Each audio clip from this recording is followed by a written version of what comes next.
So every morning my cats do things they shouldn't, like run back and forth and make all kinds of noise. Right now Pato's behind the computer, so who knows how this is going to go. I didn't know really what I wanted to ask this morning. As it gets later in the week for me, it's always harder to come up with something, because this week has really been pretty profound in a lot of ways with the things that I've learned about myself and about being non-judgmental towards myself and towards other people. So I feel like I've gotten a lot of education this week from my gods and goddesses. I also got my nails done so they don't look like dog shit anymore. That's awesome, right? So this morning the question was, what do I need to know today to continue my lesson on being non-judgmental? So I didn't really ask anything in particular, but I did get a new card that I haven't gotten before, because I know it isn't because I don't have it all marked up in my book, and that's how I know I've already been there. But this one is the Six of Swords, and it's called Structure for the Journey. And this card is super important to me, not just for the message that it gave me today, but because of the message it gave me when my father died, the night that he died. I didn't read the definition of this card when he died, but I want you to see it. I said, Daddy, what are you doing right now? And I got this card. So it's a cloaked figure walking down a path towards light. And it felt to me like, at least I know where I'm going now, because my father had Alzheimer's, and when he died, he didn't know who I was. He didn't remember where he was. And so this card really meant a lot to me when I got it, and it still means a lot to me. But and it will always mean that to me, about my dad. But it's a little deeper than that. And this is called Structure for the Journey, if I didn't already say that. And before we start, if you're watching this on my YouTube channel, which Michelle, thank you very much. And would you kindly hit the subscribe button and maybe like this video, leave a comment, let me know what you think. Tell me about your own shadow work journey, because they're ongoing, and I don't think I'm the only person doing them. So this is about looking at your structures and the things that you do on a daily basis to get you to where you're going. It's about nourishment for your body, your mind, and your soul. And I was telling my nutritionist the other day, I feel like this is what I do. I get up in the morning, I make my shake that I have for breakfast every morning, sometimes even on the weekends. Then it's, lunchtime, and maybe I'll yell, send down that turkey sandwich, or let's have a salad and throw some tuna in there. And it just becomes such a daily fucking thing that it's almost not even noticeable. Am I even enjoying my meals? I don't even know, because I generally eat the same shit over and over again, because it sustains the nourishment in my body, as opposed to really enjoying the meal. And so the same with the exercise. I mean, I did the yoga because that was the thing everybody said I should do, and I did it. I enjoyed it. Not nearly as much as I enjoyed weightlifting. I tried Kundalini, and that didn't really do it for me.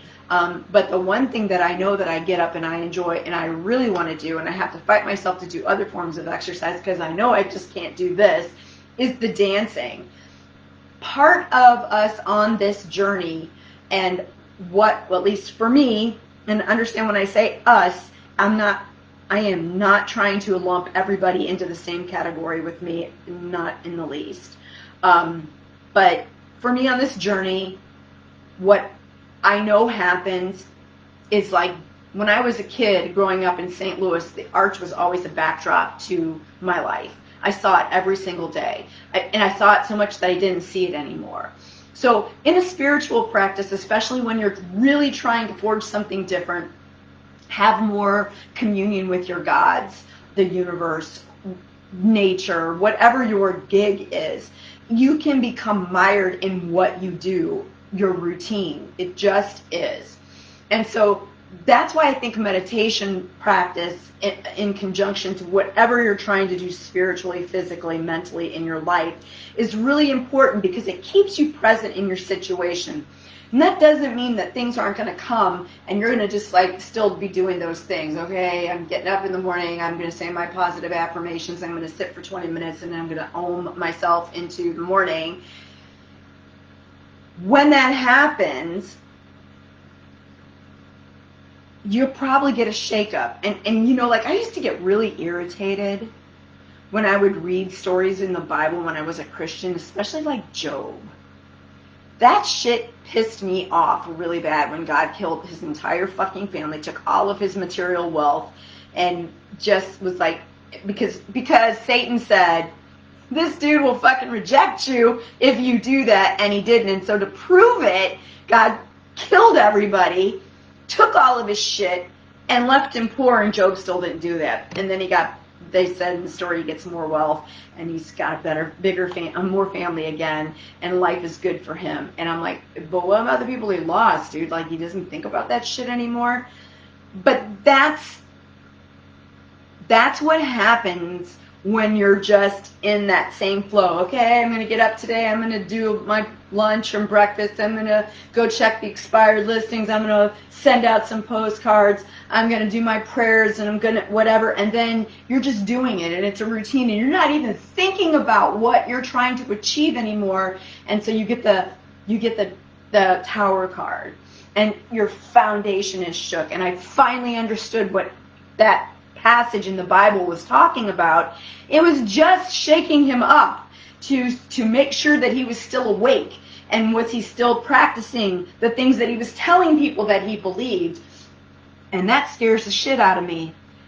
I'm not even kidding you. The thought of my whole world being broken apart because I'm not paying attention, because it doesn't matter how much you try, we're human, and we're going to be distracted, and we are going to fall into that groove, that neural pathway of just doing things the same way over and over again.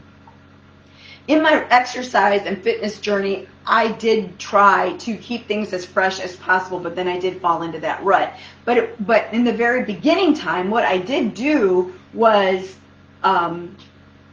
do one thing, whatever that one thing was. It started off with just drinking a glass of water before I ate anything. I didn't change how I ate. I just drank a glass of water until finally I had cut things out of my life, because I was just like, well, why should I have a full sweet tea? Let me have a half-cut tea. Till I wasn't drinking sweet tea at all, till I started just drinking club soda, which is basically water, till I started saying I'm going to have, vegetables and meat for my dinner, and I'm not going to have any carbs, till I got on the mat and did my first yoga routine. All of those things were little things. And so this card is reminding us to add things to our practice every single day. The one thing that I don't do right now that I should do is commune in nature for any significant amount of time.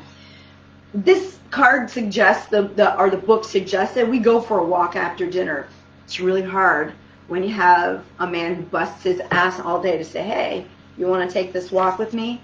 But this isn't his spiritual path, this is mine. So I can suggest that we go out for a walk, or I can say, I'm going to go out for a walk so that I can commune in nature. And he can come or go or stay. It really doesn't matter. But it's trying to keep things fresh. It's trying to add things and not just be what I do. This is what I do. It's time to sit down for that meditation now. It's time to read the book before you go to sleep. It's time to visualize what you want your day to be like tomorrow. So that it is an actual practice that you're putting intention into, as opposed to just going through the freaking motions of the practice. And when the big things get, like when the shakeup comes, when you get that Tower card, or in my deck the Kali card, and it's shook down to the foundations, that's the time when you have to remember, which this is the part that scares me because I know how I've reacted in the past, that I don't see the big picture. I have no idea what's on the other side of the rubble. All I know is I got to clear it away and start building something new. whatever that means. And in some cases, it means clearing out certain people and things from your life. That's what it seems like it's been for me in this shadow work journey. So I cleared people out. I finally detached from certain folks in my life. It's blood fucking family members. Don't have this overwhelming fucking need to be calling and trying to insinuate myself into other people's lives. I am okay with people who are not okay with me, and understanding that that's their journey and that I have no business moving myself into that. I question when people try to insinuate me into other people's dramas. What can I add to this situation? Will it help anybody in this situation? Will it change anybody's mind? Or is it just going to bring more discord into my life and send me down a spiral of panic and anxiety?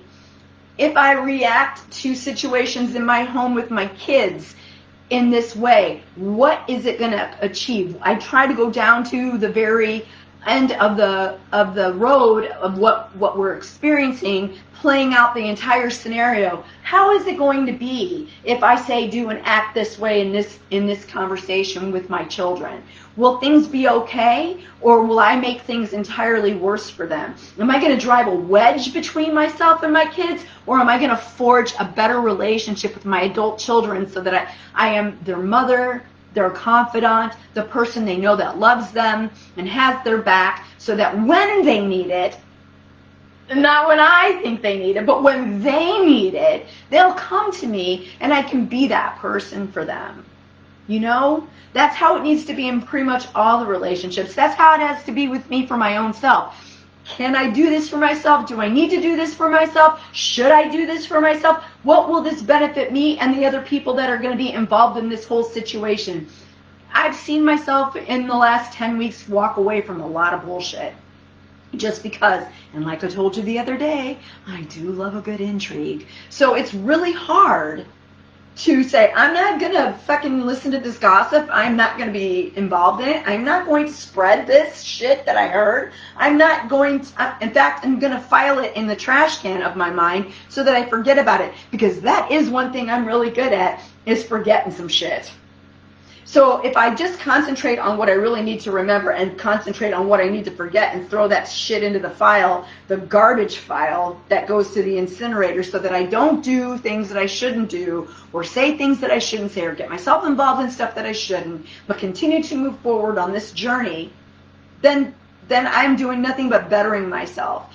And I think part of knowing that you're never done with your shadow work is super fucking important in making sure that the big shakeups aren't so big that they take you all the way down to the foundation.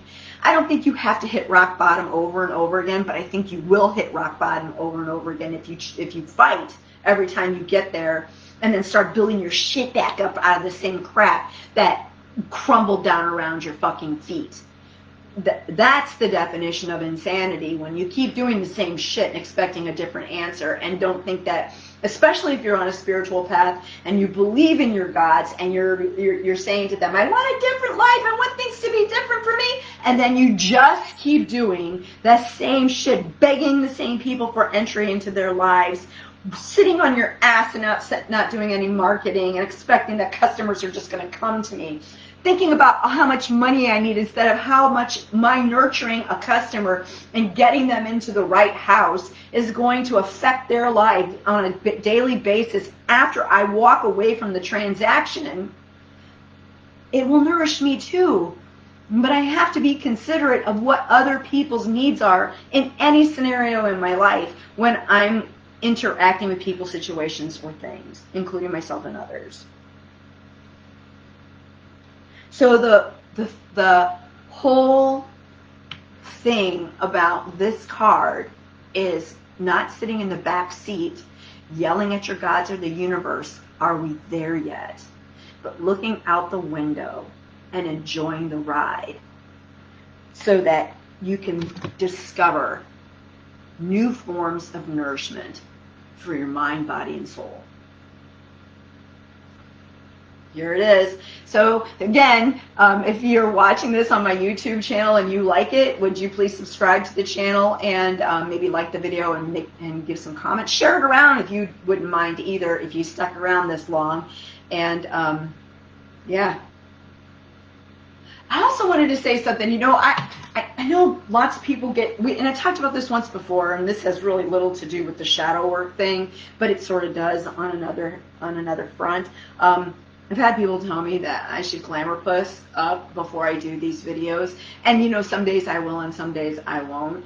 9 times out of 10, if you called me up and wanted to come over for a cup of coffee, this is how I would look. I'm dressed, ready to start exercising this morning, and I like to get this part of my day done because it's quiet in the house, nobody's home. It's part of my routine, so I don't get up and throw, you know, eyelashes and shit on to do this. I think women need to reclaim themselves in their true forms as well as their glammed up forms.